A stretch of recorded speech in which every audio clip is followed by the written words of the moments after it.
Bonjour à toutes et tous, Samy du cabinet 314 pour la série En route vers la compta.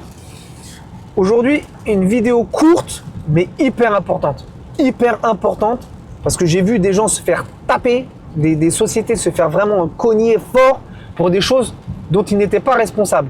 Mais ils avaient fait une faute qui leur a coûté cher.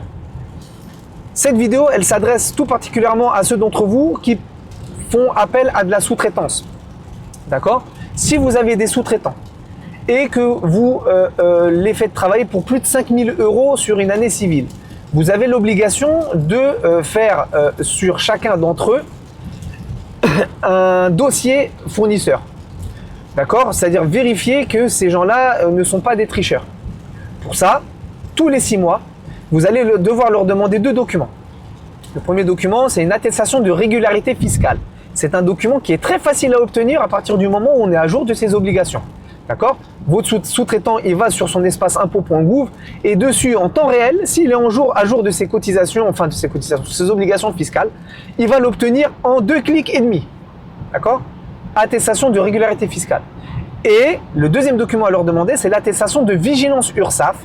C'est un document pareil qu'il va obtenir très facilement sur son espace URSSAF employeur. S'il est à jour de ses obligations, en 2 minutes, il l'a. Donc, vous leur demandez ça tous les 6 mois. Et une fois qu'ils vous les ont transmis, vous avez l'obligation de vérifier que le document qui vous a transmis, il est authentique.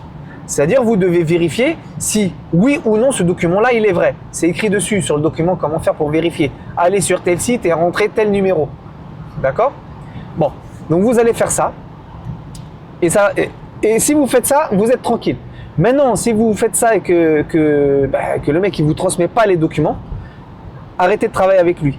Et je vais vous expliquer pourquoi. Parce que si vous n'avez pas ce document-là, ou si vous l'avez et que vous n'avez pas vérifié que c'est un vrai, en cas de contrôle chez lui et qu'il est en incapacité de payer ses obligations fiscales ou sociales, eh bien l'administration ou les organismes sociaux vont pouvoir venir vous les réclamer à vous.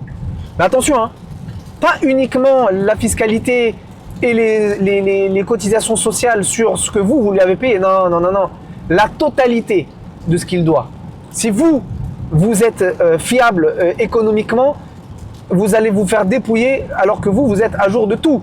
Vous l'avez payé le mec, mais vous n'avez pas vérifié que lui, il est à jour de ses obligations. Donc, moi, le conseil que moi je donne à mes clients qui ont des sous-traitants, c'est systématiquement, dès qu'ils vont commencer à faire travailler quelqu'un, ils demandent ce document-là et ils se font un fichier et tous les 6 mois, il faut demander tous les 6 mois. Voilà. Donc n'oubliez pas de faire ça, c'est très important, ça peut vous coûter très cher alors même que vous n'êtes pas responsable de ça et que vous l'avez payé. Si jamais vous avez d'autres interrogations, des thèmes que vous voulez que j'aborde, n'hésitez pas à les mettre en commentaire. Je vous dis bonne continuation et à très bientôt. Ciao.